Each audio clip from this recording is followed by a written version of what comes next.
Hey, what's going on, YouTube Land? It's your boy TJ, and welcome to my YouTube channel, Wrestling Nostalgia, where I get my reviews and WWE shows and PLE events, but not for long, because like I said in the previous video, this is probably going to be my last, outside of probably maybe PLE events and maybe the Raw on Netflix. I may review that, but other than that, no more reviews for me as far as like on a weekly basis. But now that we got out the way, go ahead and like, share, subscribe, all that other good stuff, and let's get into my Raw review. So in the opening of Raw, Gunther comes out and he basically said that Finn Balor made an enemy out of me, and that's not a good thing. And at Saturday night's main event, it's going to be on. So that's basically me paraphrasing, because him and his accent. I mean, I can understand it, but we just going to skip through it. But anyway, this is when Finn Balor comes out and he basically says that if it wasn't for me, you wouldn't have been world champion, and it's because of me why you're going to lose that title. Because you're right. What happened at SummerSlam isn't going to happen again, because I'm going to take that title from you. So this is when Gunther says that you made history 8 years ago. Because Finn Balor said that 8 years ago, you know, he was world champion. And 8 years later, he's going to be champion again. And this is when Gunther says that 8 years ago, you made history. You were the first Universal WWE champion. And you were only great for one night. I'm great every night. And all the nights to come and all this and the third. So basically, Finn didn't like that, and he said, look, you're going to have to squabble up now. So this is when Finn Balor and the rest of his gang wind up getting in the ring, but this is when Damian Priest comes out, and Damian Priest, you know, beats up on the Judgment Day, and then, you know, they all squabbling it out up until Finn Balor's team wind up getting the best of Gunther and Damian Priest, which makes sense because, I mean, come on, it's four of you. I was like, Triple H, don't you start this BS, this indestructible stuff. You already do it with Rhea. Don't do it with Damian too. But anyways, finally, Damian Priest wind up getting beat up and beat down. So does Gunther. And of course, Finn Balor wind up doing the coup de grace on both men and lays them out. And this is where the segment ends. As badly as I want Finn Balor to win the world title, I hate to say it, I don't think it's going to happen. But if it does, that'll be a good swerve that I actually would want. But again, we're going to have to wait and see what's going to happen at Saturday Night Main Event. In this next segment, it is the Judgment Day, and they're gloating about what they did with Damian and Gunther. And this is when the GM, Adam, says, you know what? Oh, you're so happy about what you did. You're so proud. Yeah. So I got some news for you, Finn. Your match at Saturday Night's Main Event isn't just a one-on-one. It's a triple threat because Damian's going to be involved. So this is when Finn looks like he's upset and he's mad, and he's all like, you know what? I'm glad, because that would be even better that I could beat not only one, but two of those bozos. So this is when Adam says, oh, you're feeling real hot, right? So how about you lead by example of your team? And it's going to be a tag team championship match next week. And you two are going to face the War Raiders. And guess what? The Judgment Day are banned. So he is upset about this. And Liv, of course, being as petty as she is, she says, you know what? We have a match that we have to get ready for. We want to listen to you because we want to win. And I was like, ooh. So this is when Finn Balor said, you know what, sis? Go ahead and give me a minute to blow off some steam. So she did that on purpose, and I caught it. This is definitely the beginning of the end of the Judgment Day as we know it, and I couldn't be any happier. In our first matchup, it is the Final Testament versus the Y6. So in this matchup, they already start off like beating each other up into the commercial break, where the Y6 were the only ones standing in the ring. Then after commercial break, Joe Gacy is getting beat up and beat down until he wound up tagging in Eric Rowan. He winds up going wild, and then they wind up, you know, mixing it up and everything like that. And as everything is breaking down into chaos and everybody's doing their big moves, this is when Uncle Howdy wound up getting the tag, and then I believe The Miz tagged in Karrion Kross. And then they wind up mixing it up, and as everything is like breaking down, it looked like Karrion Kross was about to get hit with Sister Abigail or something. I forgot what happened, but Scarlett wound up distracting him, and then she wound up getting beat up by Nikki Cross. And then a lot of stuff back and forth later. I forgot the old man's name, but he wound up throwing powder or dust or whatever into Bo Dallas's face while he was busy with The Miz. And then Karrion Kross wound up hitting the final prayer in 1, 2, 3. The Final Testament pick up a big win over the Y6. I don't know where this whole storyline angle is going on with all of them, or if they're going to do, or if this was a one-off or they're going to continue this, but we just have to wait and see what happened in the upcoming weeks on Raw. In this next segment, it is an interview with CM Punk.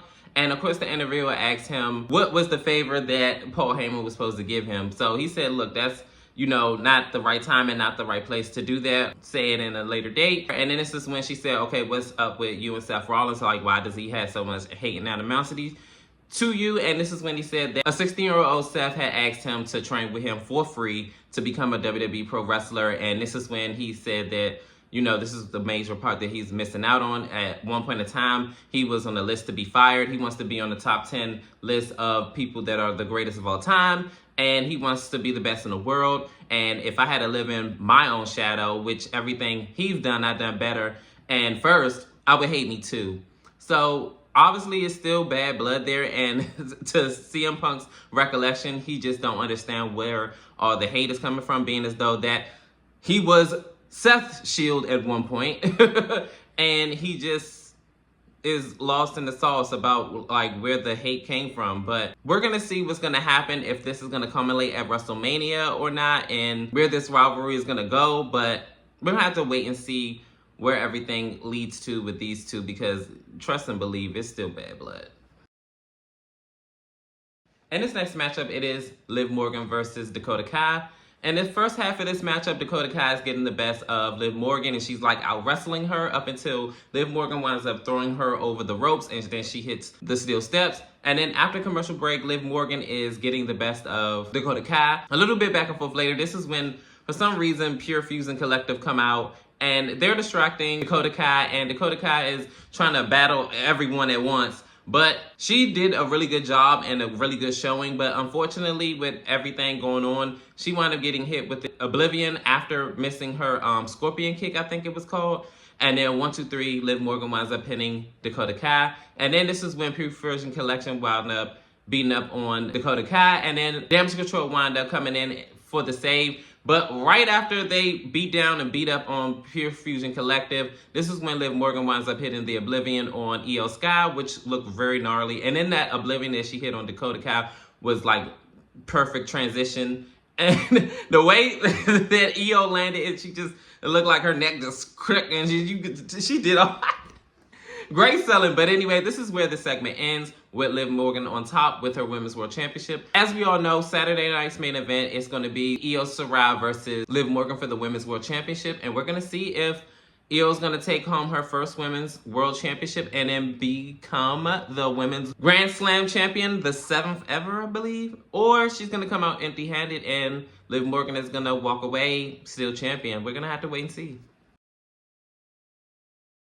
In this next segment, it is Seth Rollins, and he says, welcome to Monday Night Rollins. And this is when he says, oh, give it up for CM Punk. Oh, I love how he missed some information or whatever. Yes, a 16-year-old Seth Rollins did ask CM Punk to train with him, and he was the best in the world and everything like that. Yeah, but let's go ahead and skip past how... Let's go ahead and fast forward to when he had left the company. When he left the company, I reached out to him, and guess what? He didn't answer the phone, he didn't call, he didn't text, he didn't give about nobody, because if you didn't quit your dream job, he ain't want nothing to do with you. And then not only that, he crapped on the company that we worked for. They gave him a whole bunch of opportunities, and he didn't give a damn. And not only that, right after he left, he failed at everything else that he did. And I was like, ooh, well,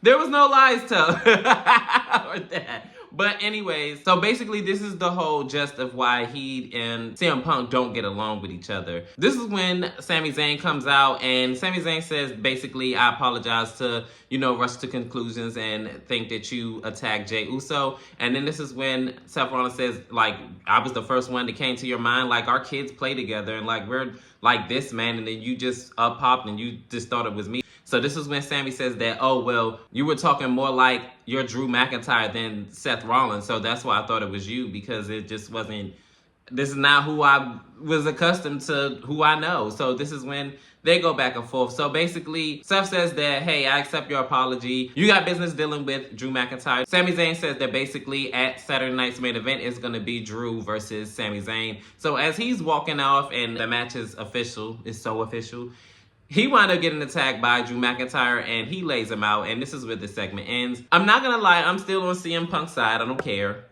it is what it is. And we're just going to have to wait and see how all of this is going to pan out.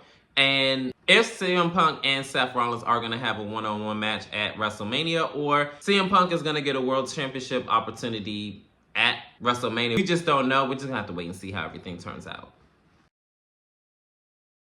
In this next matchup, it is a Women's Intercontinental Championship tournament match. It is Lyra Valkyria versus Zelina Vega versus Ivy Nile. So in this matchup, they already get rid of Ivy Nile, and then now it's Lyra and Zelina fighting it out. And then as they fighting it out, this is when Ivy Nile wind up coming back into the fray, and then she wind up wiping them both out. And she's the last one left in the ring up until commercial break. After commercial break, these women are still all going at it up until Lyra Valkyria wind up hitting her Nightwing, as all three women are putting on quite a good show. Lyra Valkyria wind up hitting her Nightwing, and 1, 2, 3, she advances in the tournament. So yeah, I just skip all this. Like I got something to say. So with Lyra, I'm not gonna lie, I've been said this, like even in previous videos on when I was covering NXT, there's nothing interesting about her that make me want to be like, ooh, please make her champion, please. Like, don't you screw her over. Like, it's like, okay, she's there. There's nothing interesting about her. She's actually having a similar rise to Becky Lynch.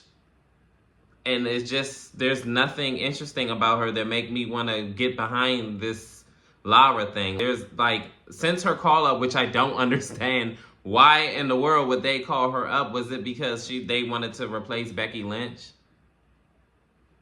Like, that's the only thing I could come up with. It just doesn't make sense. Like, y'all should have kept her on NXT.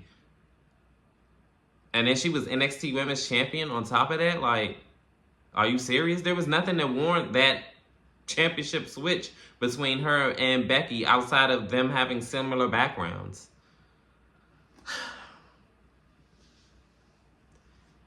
I would not be surprised if she be the first ever Women's Intercontinental Champion. And if so, man, we're not going to care in the next week after she wins it. So let's just be fair. And then they're going to drag her championship title reign out just like how they did the first time with the NXT Women's Championship. And, oh, we have to wait until a big event. No, you don't. You can give it away on free TV. Please stop playing with me.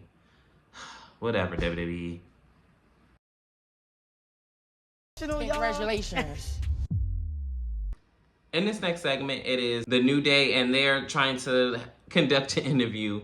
And Kathy Kelly says, how can you publicly berate Big E like that, being as though that's your friend? So this is when the New Day said, F all that. You know what I'm saying? And being as though we're not going to get a unbiased interview, how about we go out there and talk to the fans? So to be honest, we're just going to cut this short because they weren't able to talk or say anything, being as though they got booed out the building. Like, they are actually getting Dominic Mysterio heat, because every time they try to talk, say, oh, we're trying to come out here and y'all booing us and we're trying to explain ourselves and da-da-da-da, we was gonna come out here and did it. Like they couldn't get nothing out. Like, it was that bad.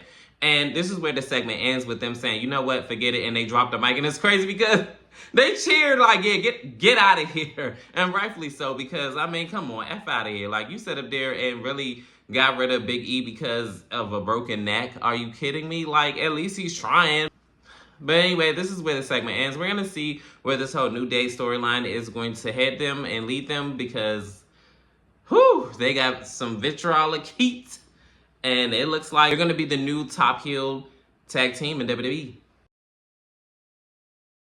And finally, we are here at the main event. It is Rhea Ripley versus Raquel Rodriguez. So before this match even began, Raquel wound up getting attacked by Rhea Ripley the right way, and they're just fighting it out all throughout the arena. And then they wind up finally getting into the ring where the bell is rung, and the match is officially underway. And they're just fighting out until Raquel Rodriguez wind up doing a fall-away slam on the announcer's desk. And this is where we go to commercial break. After commercial break, these two are still fighting it out, and like they're trying not to get each other a mile. They're, of course, using weapons as well, because this is an anything goes match. And this is when, of course, Liv Morgan comes out, but she wound up getting beat up and beat on by Rhea Ripley, and Raquel wound up trying to, take advantage of everything. And then a little bit back and forth later, this is when Io Shirai comes out to make the save, and then she winds up taking out Liv Morgan. So as everything is going on, Raquel Rodriguez tries to pin Rhea Ripley after Liv Morgan hit her Oblivion and laying out Rhea Ripley, but she only get a 2 count. So then Raquel tries to hit her Tejana bomb through the table, but unfortunately for her, she winds up getting a face full of a chair, and then Riptide, and then 1, 2, 3, Rhea Ripley wins this anything goes match. And the segment ends with Io Shirai and both holding the women's championship. This is actually similar to Stephanie Vaquer and Julia holding the titles right before, I believe it was Halloween Havoc pay-per-view, I think it was called. But I guess this is going to be the WrestleMania main event, or at least that's what I got from the gist of this. And if it is the case, I'm okay with that. But it'll definitely be better than having Rhea Ripley and Liv Morgan try to drag out their feud. This been dead since SummerSlam, honestly. And, well, actually, no, because that match actually was good. It was the Bad Blood match that was like, went under because of the fact of the blunder what happened at Bad Blood, being as though that the referee was out of position, I feel like, in my opinion. But we're not going to get into that. So I feel like Raw was a decent show, but I don't know. It could have been a little bit better. But comment down below. How did you feel about Raw? Did you like it? Did you love it? Did you hate it? Worst show on earth? Comment down below. Like, share, and subscribe. Help me grow this channel. Your love and support is greatly, greatly appreciated. And peace. TJ, I'm out.